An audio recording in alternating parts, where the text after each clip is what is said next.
और इधर आज दिल्ली विधानसभा में स्वास्थ्य सेवाओं पर चर्चा के लिए एक दिन का विशेष सत्र बुलाया गया है। ये सत्र तब बुलाया गया जब केजरीवाल ईडी की हिरासत में है। सुबह 11 बजे से ये सत्र शुरू होगा। दिल्ली के मुख्यमंत्री अरविंद केजरीवाल की गैर मौजूदगी में विधानसभा का ये पहला सेशन होगा और इस दौरान विधानसभा में केजरीवाल की गिरफ्तारी को लेकर हंगामे के भी आसार हैं। स्वास्थ्य मंत्री सौरभ भारद्वाज ने मुख्य सचिव को आदेश दिए हैं कि वो अस्पतालों और मोहल्ला क्लिनिक में मुफ्त दवाइयों और मुफ्त टेस्ट पर ताजा अपडेट दें। आज स्वास्थ्य मंत्री सौरभ भारद्वाज विधानसभा की चर्चा का जवाब देंगे और सदन को सरकार के फैसले की जानकारी दी। पाकिस्तान के खैबर पख्तूनख्वा प्रांत में हुए एक आत्मघाती हमले में एक पाकिस्तानी समेत चीन के 5 नागरिकों की जान चली गई।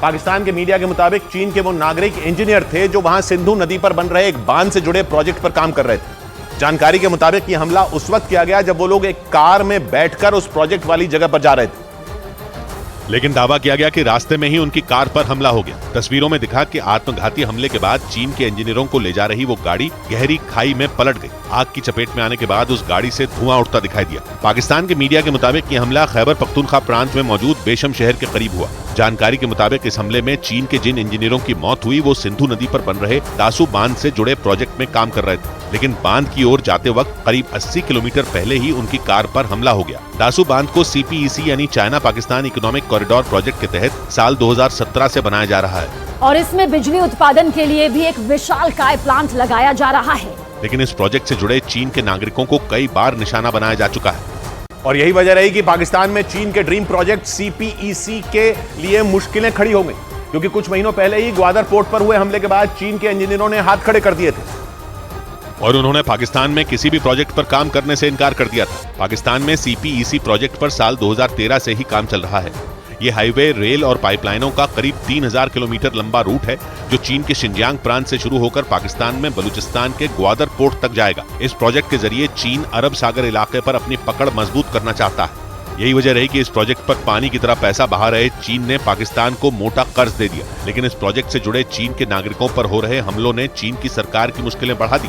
हालांकि उसकी फटकार के बाद पाकिस्तान की सरकार ने वहां मौजूद चीन के नागरिकों की सुरक्षा के इंतजाम का पुख्ता दावा किया था, लेकिन इसी बीच खैबर पख्तूनख्वा में हुए हमले ने पाकिस्तान के दावों की हवा निकाल कर पाकिस्तान में हुआ ये कोई अकेला हमला नहीं था, बल्कि वहां के बलूचिस्तान प्रांत में BLA यानी बलोच लिबरेशन आर्मी नाम के संगठन के लड़ाकों ने एक नेवल एयरबेस पर धावा बोल दिया। बलोच लड़ाकों के इस हमले में 6 से ज्यादा लोगों के मारे जाने की खबर सामने आई और उसकी वजह से पूरे पाकिस्तान में कोहराम मच गया, क्योंकि बलूचिस्तान के तुर्बत शहर में मौजूद ये नेवल एयरबेस पाकिस्तान का दूसरा सबसे बड़ा नेवल एयरबेस है। इसीलिए इसकी सुरक्षा के लिए वहां कई चीनी ड्रोन भी तैनात किए गए थे। मतलब नेवल एयरबेस की सुरक्षा ऐसी थी कि वहां परिंदा भी पर न मार सके। लेकिन इसके बाद भी बलोच लिबरेशन आर्मी की मजीद ब्रिगेड ने इसे निशाना बनाया। पाकिस्तान के मीडिया के मुताबिक हथियारों से लैस कई बलोच लड़ाके नौसेना के इस अड्डे में घुस गए। इसके बाद पाकिस्तान की सेना ने उन्हें निकालने के लिए वहां ऑपरेशन शुरू किया। वहां की मीडिया के मुताबिक नौसेना के अड्डे से बलोच लड़ाकों को निकालने के लिए लगभग 8 घंटे तक ऑपरेशन चलाया गया और इसी वजह से पूरा नेवल एयरबेस वॉर जोन में बदल गया। हालांकि किसी तरह पाकिस्तानी सेना ने नेवल एयरबेस में घुसे सभी बलोच लड़ाकों को मार गिराने का दावा किया। बाद में बलूचिस्तान में आजादी की लड़ाई लड़ रहे बलोच लिबरेशन आर्मी नाम के संगठन ने इस हमले की जिम्मेदारी ली और चीन के ड्रोन और जहाजों को भारी नुकसान पहुंचाने का दावा किया।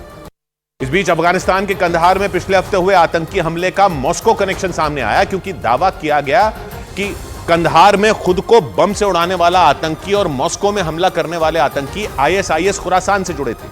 ISIS खुरासान आतंकी संगठन ISIS का ही हिस्सा है और इसे ISKP यानी इस्लामिक स्टेट खुरासान प्रोविंस के नाम से भी जाना जाता है। इसी महीने की 22 तारीख को कंधार में एक बैंक के बाहर एक आत्मघाती हमलावर ने खुद को उड़ा लिया था। इस भयानक आतंकी हमले में करीब 30 लोगों की जान चली गई थी और उस आतंकी हमले की वजह से पूरा कंधार शहर बुरी तरह कांप गया था। आत्मघाती धमाका होने के बाद वहां सड़क पर लोगों के शव बिछ गए थे। 22 मार्च को यह आतंकी हमला उस वक्त हुआ था जब शहर में मौजूद काबुल बैंक के बाहर बड़ी संख्या में सरकारी कर्मचारी अपनी तनख्वाह लेने पहुंचे थे।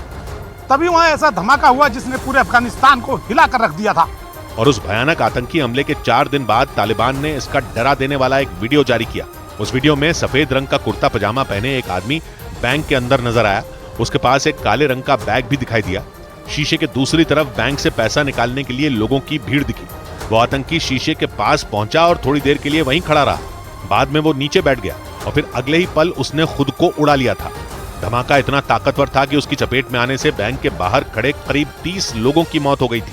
और बड़ी संख्या में लोग घायल हो गए थे। इस आतंकी हमले की जांच के बाद तालिबान ने आत्मघाती हमलावर की एक तस्वीर भी जारी की थी। और तालिबान की तरफ से यह भी दावा किया गया कि अफगानिस्तान के कंधार में आत्मघाती हमले को अंजाम देने वाला आतंकी उज्बेकिस्तान का नागरिक था। उज्बेकिस्तान वो देश है जिसकी सीमा अफगानिस्तान के साथ साथ ताजिकिस्तान की सीमा से लगती है। और रूस की सुरक्षा एजेंसियों के मुताबिक मॉस्को के क्रॉकस सिटी हॉल पर हमला करने वाले ISIS खुरासान के सभी आतंकी ताजिकिस्तान के ही रहने वाले हैं, जबकि तालिबान ने दावा किया कि कंधार का आत्मघाती हमलावर उज्बेकिस्तान का रहने वाला था। असल में उज्बेकिस्तान और ताजिकिस्तान की सीमा अफगानिस्तान से जुड़ी है। एक रिपोर्ट के मुताबिक उज्बेकिस्तान और ताजिकिस्तान से लगने वाला अफगानिस्तान का इलाका ISIS खुरासान का गढ़ बताया जाता है। दावा यह भी किया गया कि बड़ी संख्या में उज्बेकिस्तान और ताजिकिस्तान के रहने वाले लड़के ISIS खुरासान में शामिल हो गए। इसी वजह से तालिबान ने दावा किया कि मॉस्को अटैक और कंधार का आत्मघाती हमला एक दूसरे से जुड़े हुए हैं। और तालिबान के दावे के मुताबिक कंधार का आत्मघाती हमलावर 2021 में ISIS खुरासान में भर्ती हुआ था और उसे पाकिस्तान में आत्मघाती हमले करने की ट्रेनिंग मिली थी। तालिबान इस बात की भी जांच में जुटे हैं कि कहीं ये हमलावर मॉस्को पर हमले करने वाले आतंकियों के साथ तो मौजूद नहीं था। और वहीं राजस्थान की नागौर सीट से बीजेपी ने पार्टी में हाल ही में शामिल हुई ज्योति मिर्धा को उम्मीदवार बनाया, जो कि गठबंधन के उम्मीदवार हनुमान बेनीवाल को टक्कर देंगी। न्यूज 18 की टीम ने जब ज्योति मिर्धा से बातचीत की, इस दौरान उन्होंने हनुमान बेनीवाल पर जमकर हमला बोला। नागौर में बीजेपी प्रत्याशी ज्योति मिर्धा का मुकाबला INDA कैंडिडेट हनुमान बेनीवाल से। हमारे साथ ज्योति मिर्धा है। आज आपने नॉमिनेशन दाखिल कर दिया, नॉमिनेशन रैली हो गई, लेकिन चुनौती काफ़ी बड़ी नज़र आ रही है आपकी। ऐसा शायद आपको लग रहा होगा, मुझे तो लग नहीं रहा। जब कमज़ोरी नहीं होती है तो पार्टी अपना कैंडिडेट उतारती है। कांग्रेस का गढ़ कही जाने वाली आज नागौर में कांग्रेस का चुनाव चिन्ह नहीं होगा। अगर उनको सीट ये गठबंधन में छोड़नी पड़ी तो ये कहीं ना कहीं उनकी कमज़ोरी दर्शाती है।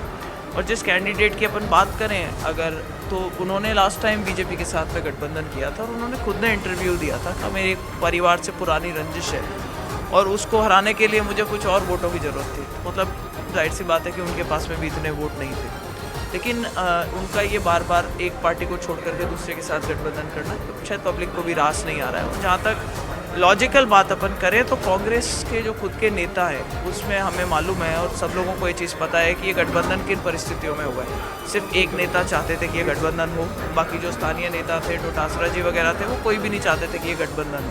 शुक्रिया और बहुत शुभकामनाएं हमारी ओर से।